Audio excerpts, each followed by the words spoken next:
YouTube, Mo's Nose fam, what's going on? We are back at it again. We got another great video for you coming to you in our series, State of the Franchise, checking in with teams during training camp.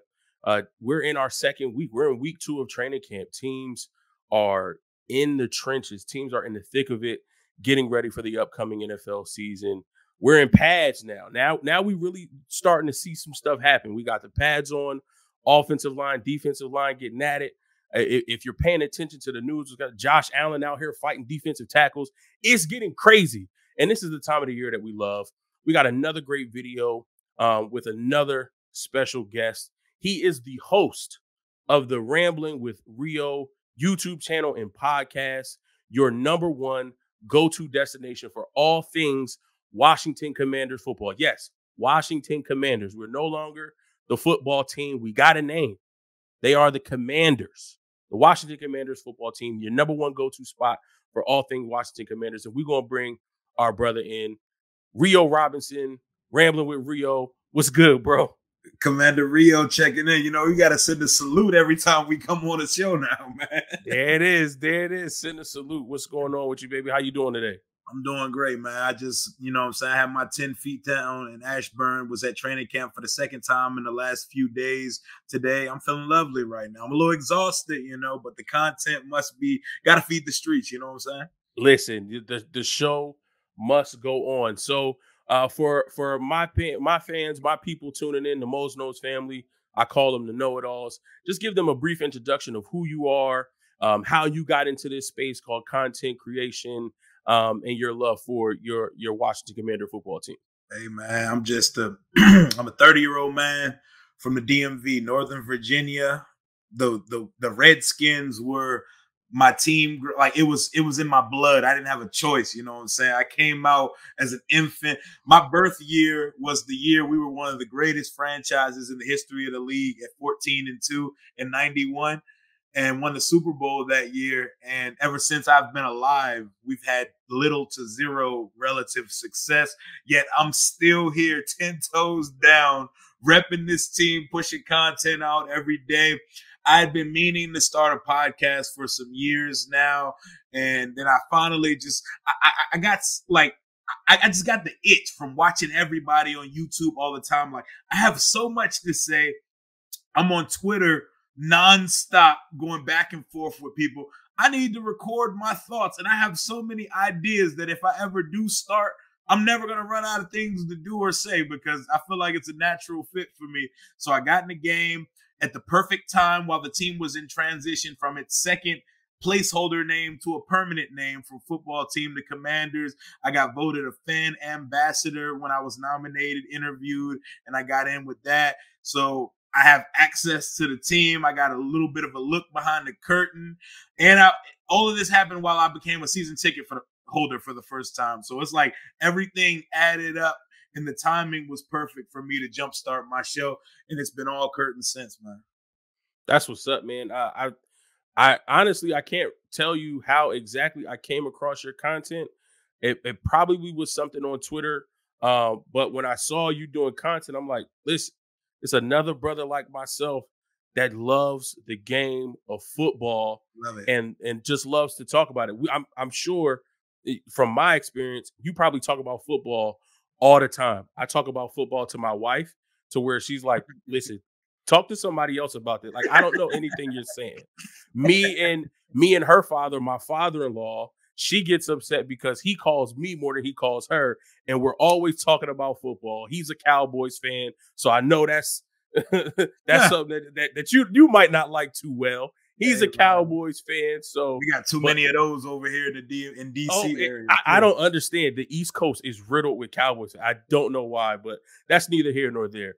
But we love talking about football. We talk about football all the time. That I think it is a wonderful opportunity for us to branch out into ventures like this and to let our thoughts be known, to jump on the screen, use our charisma, use our creativity, and get the content out there to the people because, you know, we all have opinions. We all want to share them. And I think you and I both with our content, you know, at least we know what we're talking about when it comes to the game of football. So I appreciate that intro. giving my viewers a taste of into who you are. Sure. Let's just jump right in, man. Let's talk about this Commanders football team. Let's start with some of the offseason moves that they made. We'll go to free agency first. Not too many splashy names in free agency, bringing back a lot of the guys. I would love to get your thoughts as a Commanders fan, going against this guy 2 times a year before. What were your thoughts pre him joining the Commanders, and what are your thoughts of him now leading your team this upcoming season? And that is the acquisition of Carson Wentz via trade from the Indianapolis Colts. Just give me your thoughts on, Carson Wentz, what do you think he brings to the Commanders football team? First of all, he used to tear our ass up twice a year, bro. He used to give us the business, bro. Even when they didn't have no receivers down there, he found a way to make plays. I still remember us playing them for first place in the division on Monday Night Football on like a 3rd and 14, and our whole D-line collapsing on him for a sack and him shooting out of it for like a 15-yard gain for a first down. I remember him taking our soul, rolling to the right in FedEx Field and finding Miles Sanders in the back pocket corner of the end zone. This dude always killed us. Yet the COVID season, his final season in Philly, that season is like an outlier in his career. It's like the only bad season he's played in his entire career.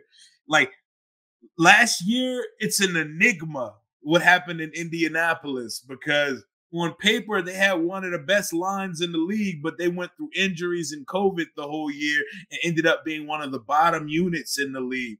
The guy missed all of camp last year with 2 high ankle sprains that happened on the same play while trying to stiff arm Aaron Donald, which is nuts because, Wentz never lets a play die. He has to try to, we have to try to get him to a point where he can just let a play die and move on to the next down. He's balls to the wall every play, but I have confidence in the guy because I don't know if you see, we tried out 4 quarterbacks a year here in DC, bro.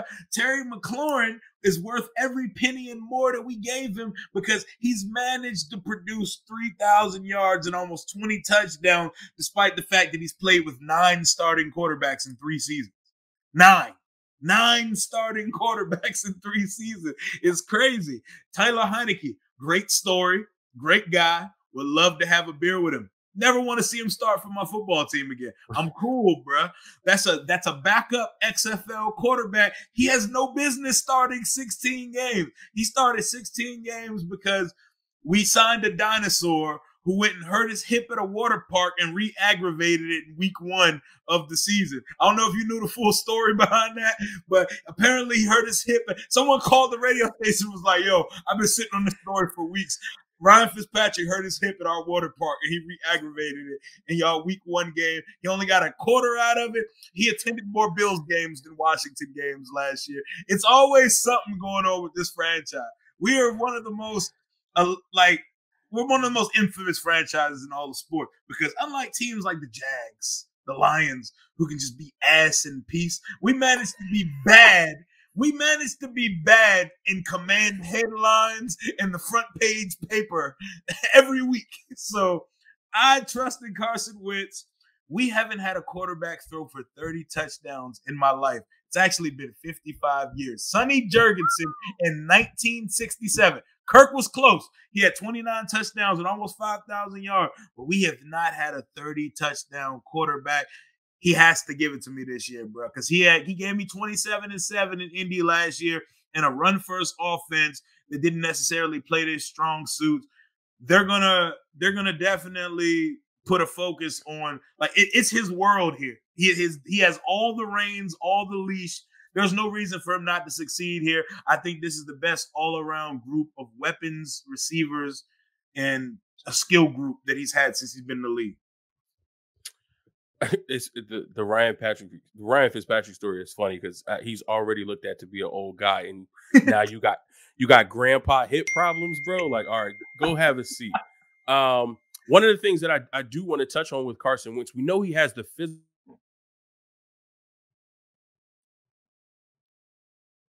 We've heard rumblings that there is an issue with his locker room character, where both in Philadelphia and in Indianapolis, he just wasn't gelling, or it just there wasn't chemistry with the other players in the locker room. So what do you think? You think that's just something that people are making up, or we're just not getting the full story about? I feel like he just doesn't click right with some guys because he's so forwardly God-fearing. Like, he's one of those guys that is not afraid to speak up about how much he loves Jesus. And maybe that rubs some 21, 22-year-olds who's not trying to hear. I don't know. Maybe it's a situation where he's just not trying to hear what they talking about because they talking about some stuff that don't resonate with his lifestyle. But I met this guy 4 times now, which is not really many times, but I met him 4 times. I've seen our teammates talk about him on each team that he's went, both teams that he left. The captains and important players of the team, the way they talk about him and the way his current teammates talk about him. I don't see the locker room issue thing, and I don't see a mentally fragile guy. But what I do see is religion is a hot topic for a lot of people, and people that are open with their religion, you know, it could rub some people the wrong way, or they could come off as judgmental in a locker room full of 21, 22-year-old brothers and, you know, be acting a fool on the weekends, and he ain't trying to hear that shit, you know? But, you know, I don't know. I don't see it. I don't see the locker room issue that people – I never really understood that. And I know Jim Irsay needed a scapegoat to move on from the Carson Wentz experience. So I don't know. I don't see it. I hope it doesn't rear its head here. I don't see that being a thing. If anything ends it here, it'll be his play. I don't see him being a locker room issue at all here, especially with Ron Rivera in the building. Absolutely. You touched on it a little bit. Let's stay with, you know, guys that we brought in or kept in the fold. Terry McLaurin signing his 3-year extension. What does that mean for this team? You know, you mentioned earlier he's worth every penny. What does that mean, locking him up for those additional 3 years and keeping him as your primary number 1 target in this offense? One, it gives Carson Wentz the best receiver he's played with in his career thus far. And I will say that with my chest and confidently, bruh. Zach Ertz was a tight end, and Alshon Jeffrey was not Chicago Alshon Jeffrey, and Michael Pittman can't hold Terry's cleats. I like Michael Pittman, but no, sir. But it gives you that. It gives you leadership, culture. Ron Rivera's here to shift and move forward the culture of this team. Terry is what the media calls a coach's dream. The guy is one of the better players on your team. He goes out, he works hard, he walks the walk, he talks the talk, he's humble, he's a team guy, he speaks up when he needs to, he has an edge, but he's not arrogant. He's humble as hell. And he's everything you dream of being your wide receiver one, man. Sure, there are more talented receivers in the league, but for this team, this dude means the world. And I couldn't think of a better player to be one of the faces and pillars of our rebrand of our new Commanders era going forward, man. I love the guy, man. And I love that we took a receiver in the first round whose personality is like a splitting image, carbon copy of Terry. So he could just take that young man under his wing and they could just go flourish together, man. This is how I know that you're a pro, because you segue right into our next segment. Let's talk about the draft. And let's talk about what the Commanders are able to do in the draft, because I like this draft. I like this draft a lot. Let's talk about that young man from Penn State, Jahan Dotson, who, you know, a lot of people think he fell, but I think he fell to the right spot. Talk about what you see him adding to this offense, being that wide receiver number 2 next to Terry. Hey, man, I'm not even going to lie to you. I'm not going to cap to you. On draft night, I got so fixated on them Buckeyes receivers or Jamison Williams that it was almost Wilson Olave Williams or bust for me. So when I seen us trade back, I was sick on draft night. Like, I was sitting there, we drafted Dotson, we drafted wide receiver 8. We're going to put him in the slot. And I was wilding. But, you know, once I reined it back a little bit, took some time, went to the lab, rewatched his stuff because, you know, I was just sure we was going to get us a Buckeye. I've seen the guy's interviews. I've seen him up close at OTAs. I've seen him up close twice in training camp. Terry holding out all of the offseason program prior to camp, meaning he was the featured receiver all offseason with Wentz. So this guy's ready to go. He talks the talk. He sounds like Terry, bro. Like, he says all the right things. This is a dude carries a football around with him everywhere he goes. Everywhere you see him. This man got off the jet when he got drafted with a football in his hand. Everywhere you find him, he has a football in his hand. He has sponges for hands. I will already say he has the best hands on the team.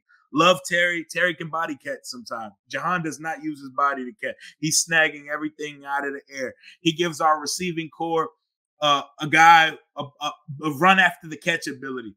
Like, someone who could take a hitch, someone that could take a dig route and take it up to the crib for 60. It's not just vertical stuff with Jahan Dotson. He can take it, like, he can run double move. We don't really have a receiver that specializes in double moves in our receiving core right now. Jahan Dotson does that. And he can be an emergency punt returner because he got busy at Penn State as a punt returner.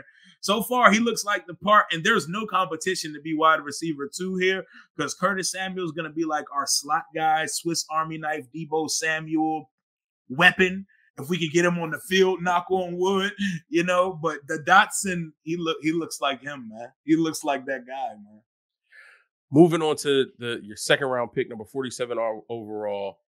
One of my favorite DTs in this draft, just because, or when I put on the tape, when I was doing my pre-draft coverage, and I put on his tape, this kid's motor does not stop. He is relentless from snap 1 to snap 60, and you have to be that way when you play for Nick Saban. Mm-hmm. But there's a difference of, I have to be this way because I'm playing for Nick Saban, and I'm built this way.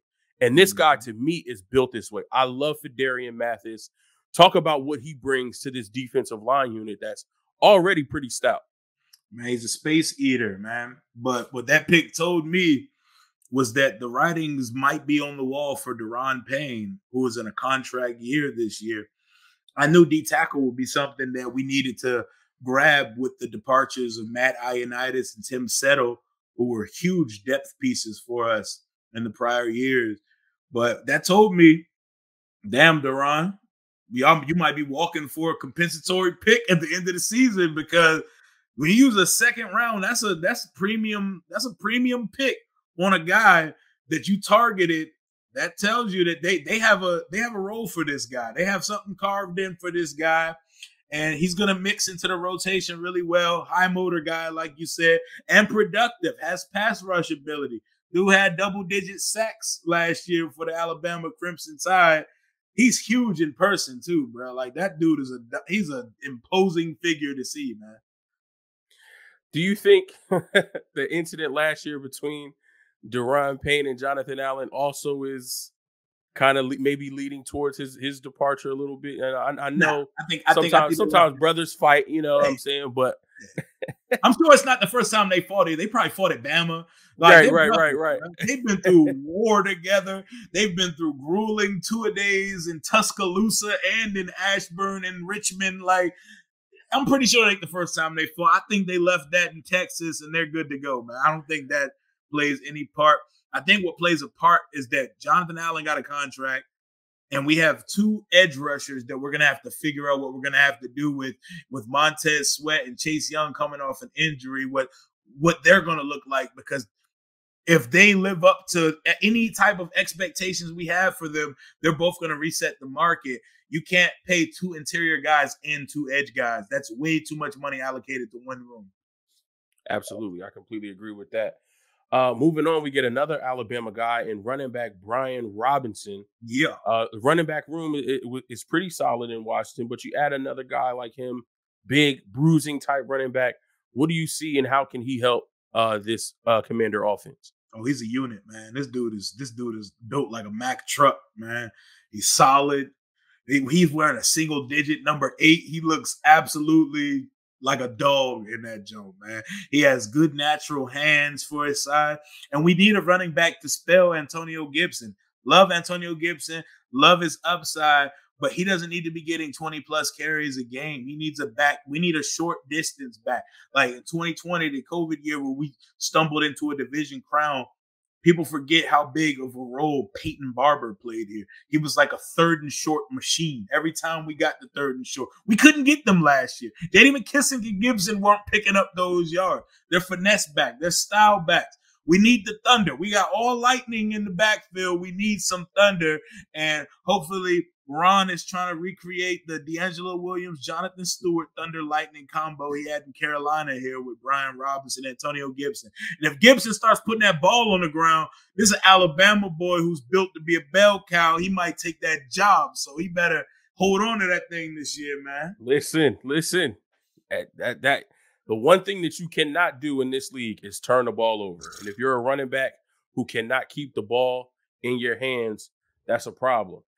Taking a look at some of these later round picks, a couple names that stand out to me: tight end Cole Turner from Nevada. My boy. You got guard Chris Paul from Tulsa. Quarterback Sam Howell from North Carolina. What are you seeing from some of these later round picks? Are there anything that you're looking for from a contribution standpoint, from a depth standpoint? Any names that you like or dislike there? Oh, I'll tell you first and foremost, that boy we took in the 5th round, that tight end out in Nevada, he's going to start for us week 1. Logan Thomas is nursing an ACL tear that happened very late in the season. And from the looks of him and Chase on the side field, they're going to miss some time in the regular season. And it happens that our second-year tight end, John Bates out of Boise State, who's more of a blocking, balanced tight end, he's missed the first week or so of camp. Cole Turner has got 100% of the tight end 1 snaps with Carson Wentz and company, and boy looks the part. I call him Aquaman. He got the long, curly Jason Momoa hair. He got the cool surfboard, nice, what's up, man, personality. He looks the part. This dude is 6'6". He goes up and gets it. I just posted a short earlier in my blog where he went up and got one and mossed the dude for the first round today. He looks like a guy, man. Like he's going to end up either tight end 1 or the backup, always goal line situational tight end for us. He looks like he's going to be a problem. He's humble. He's nice as hell. He's going to make an impact here, man. Another pick I'm looking at is obviously Sam Howell. Someone who should not have been in the 5th round, but he was there. 6-foot quarterback. It's hilarious when you watch the quarterback room, the distinction between the guys. There's Carson Wentz, who's like 6'5", 240 with an absolute cannon. Taylor Heineke, who's like 5'10", and has a noodle arm, but he's exciting and he's fast and stuff. Sam Howell is like Heineke's size, height-wise, but he's built and he has Wentz's arm because his arm is insane. He didn't get this 93 throw power in Madden 23 for no reason, bro. He's the number 10 quarterback in throw power as a rookie coming in Madden 23. He gets the ball out of his hands quick, decisive. He's not raw. He throws with touch timing and anticipation. I'm excited to see him get most of the reps in the preseason because we know what Wentz is and we know Heineke should be a stout backup at the most. I want to see what this kid is. I want to let him bake, let him sit back for a couple of years. Best case scenario, we never see him play. He develops. We flip him Bill Belichick style, get a pick for him in a couple of years because Wentz is still the guy. Worst case scenario, his ass ends up on the field because we end up playing multiple quarterbacks every season. He's not a raw guy. He's not unpolished. So if situation came down to it, I don't think it would be an absolute disaster and he would throw up on himself if he had to get in the game. Now, do you trust the offensive staff, meaning the offensive coordinator and the quarterback coach, to develop him in the right way? He may not be raw. He may be polished, as you say, but do you trust their ability to take all of those good qualities that he has, elevate it into where they can develop him into a pretty good starting quarterback in this league? Yes, I believe in Scott Turner and Ken Zampese, especially Scott, man. He's polarizing amongst our fan base. A lot of fans give him crap, but like, bro, like when you've had like 10 quarterbacks to work with in 3 years, how far in your bag can you reach? Like, how far your back can you reach when the guy you're starting every week, you have to cut the playbook in half because he doesn't have the arm to throw outside the boundaries or stretch the field vertically because the ball stays in the air for an hour long, man. Like, we really see Scott got an extension this offseason. I have a theory that Ron really came here to coach for 5 years and hand the team to Scott Turner, who's the son of Norv Turner, and there's bloodlines and history there. And you know how nepotism works in the NFL. You know, a name will get you a job. And Ron is all about his guy. Exactly. You already see where I'm at with it, so I know exactly what you're talking about.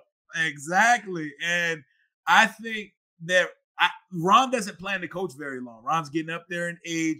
I think the plan, once they sign this extension, was for when Ron goes off to the sunset to pass the team to Scott Turner. But that's my theory. I could be completely off on that. We're going to see what he's capable of this year with a quarterback with the size, with the talent, and the upside to run the offense that Scott really wants to run here. Absolutely. Absolutely. Okay, let's get into training camp, man. You mentioned that you've been to a couple training camp practices. You were there in OTAs. Give us some things that you're seeing, some things that you like, some things that are positive that you're excited about, some things that may have you worried. Just give us your overall thoughts over the first couple of training camp practices. Things that have me worried, Curtis Samuel. Like, Curtis Samuel will go out and have an absolute amazing day and look like the guy that we signed to be him to be. And then he's back on the Ashburn cycling team on his one Peloton for the rest of the week. He's on this. We call him Sidefield Samuel, bro, because ever since we've signed him, we've seen him more on the Peloton than in an actual game uniform, bro. Wow. I need to see him. He gives our offense an element we need. When he's out there, Scott is so in his bag, bro. We're running running back sets with Gibson and Samuel. We're running bunch screens. We're running triple options and all types of stuff. But when he's not out there, it's just purely receivers. But we need to step up from a guy like De'Ami Brown in year 2, who had a disappointing rookie season. But yeah, I like what the offense is doing. It's a work in progress. I don't panic and take stats of practices. Like, people, like the other day on Friday, like Wentz was wilding. Wentz was sailing everything on Friday. He started the practice off solid, and then he just sailed like 6 passes in a row. Like, it was bad. Like, he was throwing over Cat's head for like a whole session. But I'm not tripping off of that. And then you see Sam Howell light it up versus the threes, and people are like, oh my God, the best quarterback, here's the third. Like, no, he's playing against dudes who are going to be selling insurance in 3 months. Like, relax. Relax, guys. It's preseason. People coming at Kyle Hamilton. People coming at Jalen Hurts for throwing picks in practice. Practice is the best place to make mistakes. You need those repetitions to get timing right. Fans, short for fanatic, but we're crazy around this time of year. As far as what I need to see our linebacker, second-year linebacker, Jamin Davis. I need to see him take a step this year because he was ass last year, bro. Like, his rookie season was really bad, bro. Like, it was really – we couldn't play him on third downs, and we were playing an undrafted guy over him late in the season. That's not what you want out of someone you took with the 19th pick of the draft. I need to see more from him, but I'm excited about what this D-line could be, especially when Chase comes back. They may finally live up to expectation. Kendall Fuller and William Jackson and Benjamin St. Juste are flying around in the secondary. The rookie class looks great so far. I'm excited. I think this is going to be the best. This might be the best roster and influx of young talent we've had in my time as a fan here. What do you think it was with Jamin Davis, too? Because I was excited, watching his tape last year, and I was like, this guy's going to go higher than most people think just because of how athletic that he was. And last year when I did see him play, I feel like the athleticism that he played with in college, that the ability to just play free and not have to think. He's thinking too much. He's thinking too much because he's not playing with any instincts. Right. And I know he can. I know he can play with instincts because I've seen it his final year of college. He was flying around. He was sideline to sideline. He was in on running plays. He was dropping into coverage. He just played ball. And I don't know if it's the pressure of being a first round pick, going to a team and then being inserted as the starting middle linebacker and trying to have to, kind of be a leader on the defense, vocally get guys in position. I don't know if all of that pressure maybe got to him, and like you said, he started to think too much. So I do hope for his sake, because I love the kid as a player, that he can kind of come into his own, understand just what his job is and what he has to do, not think so much and just play. Because I think he's going to help that defense so much more if he can play freely. Oh, another big factor in that, we had him playing out of position. He's not a Mike backer. He's not a 4-3 Mike backer. He's a will backer. He's a weak side linebacker. And we had him playing out of position for the majority of the season last year. Cole Holcomb's taking over that spot this year, and Jamon's going to his natural spot as a weak side linebacker. I just saw bad eyes and bad instincts, bad hips from him last year. He's playing in his head rather than letting the game come to him. He talks the talk. He sounds confident. He told me the other day, I'm ready to get shit popping this year. That's what he told me when I was talking to him at camp the other day. I want to see it. He looks like he has the attitude. He carries himself like he's arrived. I need to see it this year, man. Yeah, listen, you love to hear it. I'm glad I heard it. Now, like you said, let's see it. All right. Position battles. Every year in camp, there's a position that's up for grabs.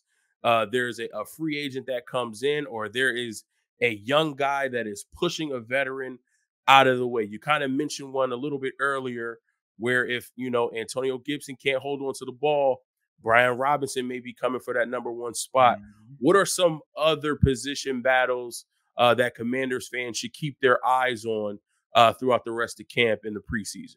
The only real legit positions I would say are up for grabs right now are the guards, for the right guard spot between Trey Turner and Wes Schweitzer, and the tight end position, which looks like right now Cole Turner, our rookie out of Nevada, has a stranglehold on. But the guard position, Ron gets a familiar face in Trey Turner, who had his best seasons under Ron Rivera in Carolina, where he had 3 Pro Bowl seasons. This is a former All-Pro guard. He stunk last year. Like, let's just call it what it is. He was not good in Pittsburgh. He was not great with the Chargers, but he's coming here with a fresh start, with familiar faces, coaches that he's played with before. Another guy Ron has on the other side of the line, Andrew Norwell. So we've pretty much put the Panthers line from 3 or 4 years ago. We've brought them here to replace the guard that we let go, Brandon Sheriff, because, we let him go chase the bag down to Jacksonville. He never wanted to be here. Like, we just going to call it what it is. And I wasn't mad, bro. We used the 5th pick of the draft on him to be a tackle. He ended up being a guard, a really good guard, but I don't want guards with the 5th pick of the draft unless their name is Quentin Nelson. So, Exactly. That guy is different. That's gold jacket guard type of guy. Yes, sir. As good as Sheriff is, Sheriff's not available enough to be put in that category or stature of guard. But there aren't really any too much crazy position battles here, other than who are the receivers going to be after Terry, Curtis, and Dotson and Diami, because those 4 spots are pretty much locked down. We're looking at guys like Cam Sims, Mr. Steal Your Girl, Dax Milne, stole Zach Wilson's girl. That's crazy. We at practice the other day. We had the reporters laughing. That was crazy. What do you think about that free safety position? Is that Bobby McCain's as of right now, or? Oh, it's definitely Bobby McCain. You can see the safety spot. See, what the thing is, we're going to be running a lot of 3 safety looks. Look, if there's one word that we say more than culture here, it's the word Buffalo nickel. And that's the word that he wants a Buffalo nickel, and that's what we drafted this guy, Percy Butler, out of Louisiana to be. The 2 main safeties are going to be Cam Curl, who's an absolute baller, one of the most underrated safeties in the league, and Bobby McCain at the free.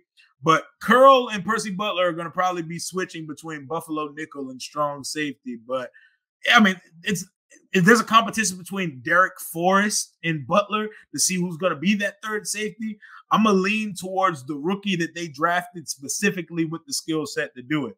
And I'm tired of hearing them say Buffalo nickel. So I'm definitely trying to see someone solidify that position, because once Landon Collins finally accepted that he wasn't a safety and had to be more of a linebacker type of guy, he actually flourished in the role last year. And free agency hasn't really been nice to him this year, man. He's still available. Man, this has been an absolutely dynamite time with you, man. I appreciate you stopping by and sharing some of your knowledge about the Commanders football team. Before we head on out of here, man, just give us what your outlook on the season is, whether you want to give us a season prediction as far as record, but just give me your outlook of, what do you think the 2022 season holds for the Washington Commanders? I got you. And we can definitely link up the week we play. We can link up for a live chat the week we played. Oh yeah, I was going to get there, bro. I was going to get there. Stadium. Oh, and before I go too, I need a Trey Lance update because I keep telling folks that Kyle is going to take off with this kid, man. I like Trey Lance, bro. Now, he was the guy I wanted in that draft, bro. Okay, so here's what I'll say. You mentioned it perfectly, and I'm sure all of the faithful 49ers that tune into my channel will appreciate what you said when you talked about not putting too much stock into the quarterbacks and how they play now in camp. This is the time for you to make mistakes, right? Mm-hmm. This is the time for you to try things out, to push the limits, to see what you're able to do, because you got to know, okay, what can I do? What can I do? What do I need to tweak? What do I need to change to make something better? What I'll say is this. Right now, or at least up until this point, our offensive line was terrible. We had no Trent Williams because I missed that guy, man. no Trent Williams. I know that's a sore spot. My apologies. No Trent Williams because his wife or significant other was having a baby, so he was away for the first couple days in training camp for that. Mike McGlinchey is coming back from a torn bicep or core muscle injury. So we didn't have him early. We have a second year in Aaron Banks, who we drafted last year from Notre Dame, who's finally getting starting reps. No more Alex Mack. So we have Jake Brindell and Daniel Brunskill playing center. So that's an issue right there. And then we have a rookie tackle who we moved to guard, and Spencer Burford, who we drafted in either the third or the fourth round. So one, our offensive line was terrible. Two, this is only the second or third day with pads on. So we know the defense, one, they're going to play faster anyway because they're the defense. Mm-hmm. Two, they look better because there are no pads on. And a lot of, if you go by the stats, there were a lot of drops by our receivers. If Trey Lance was 5 for 11, 3 of those were drops. One day he was 5 for 11. 3 of those were drops. Yo, we gotta stop recording practice stats, bro. We gotta stop it, bro. If you and then one of the things that I really learned this year is, because it's training camp, the play keeps going on. So even on a pass that's a completion, they may also record if a defensive lineman got a sack. They don't do that in a real game. You can't get a touchdown, a completion for a touchdown and a sack on the same play. You're absolutely right. You got to stop recording stats. And, a quarterback stats can look misaligned if receivers are dropping passes every day. So Trey Lance right now is showing that he loves this part of football. He loves the grind. He loves learning. He loves getting out there with the guys and trying new things. If you follow us closely, he's built a very, very strong relationship with our wide receiver, Brandon Ayuk. Last year, they worked out together. This year, they worked out together again.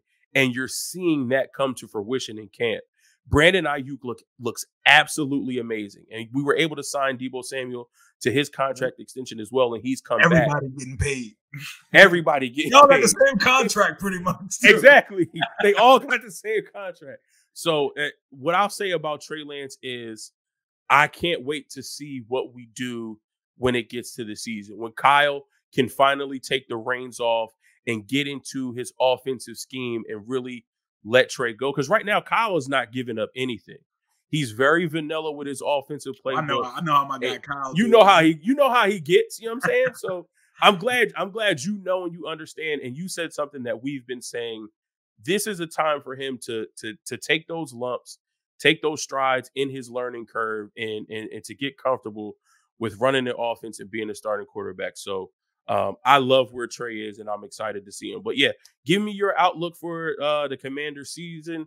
We'll talk about where people can reach you, and we'll get up on out of here, bro. All right, man. Hey, yeah. And as a Trey Lance truther, I hope he proves y'all right, because I wanted us to trade the farm to get to that number 4 spot and go get him, bro.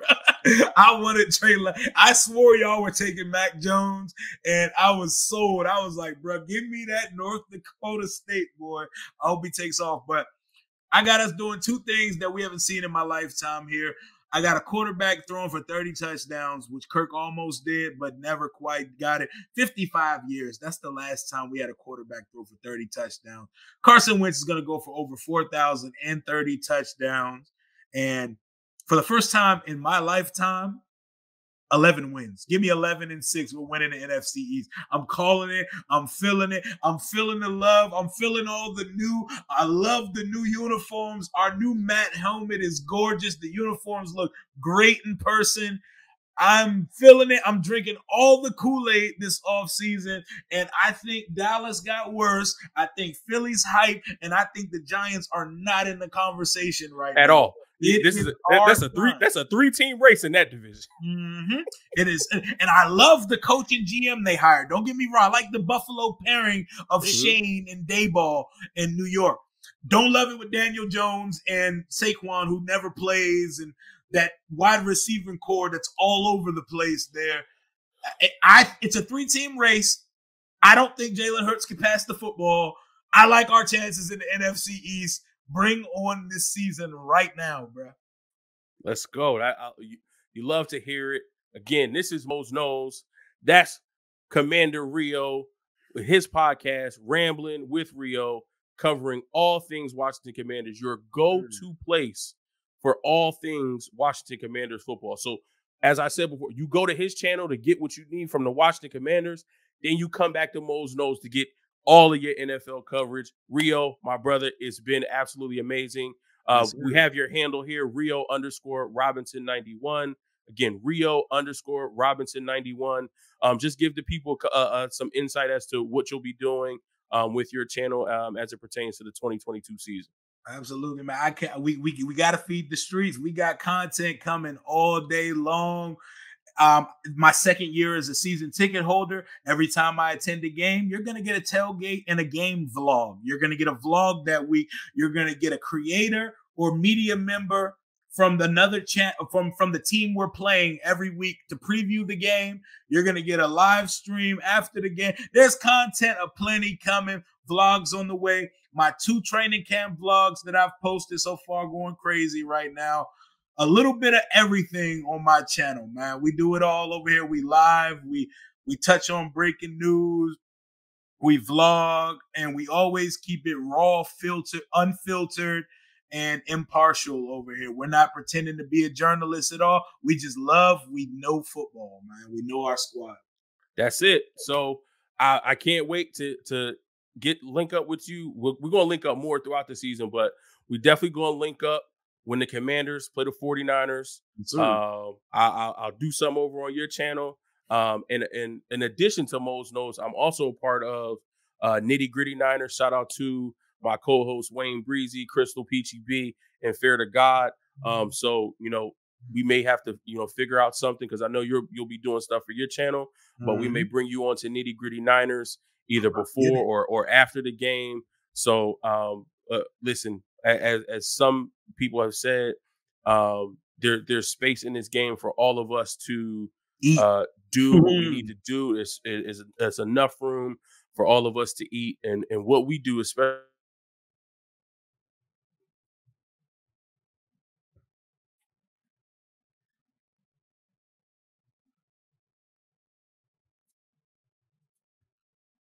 And all right, you're back. I'm back. We support other channels. We support other content creators because this is all love. We love each other. We support and appreciate one another.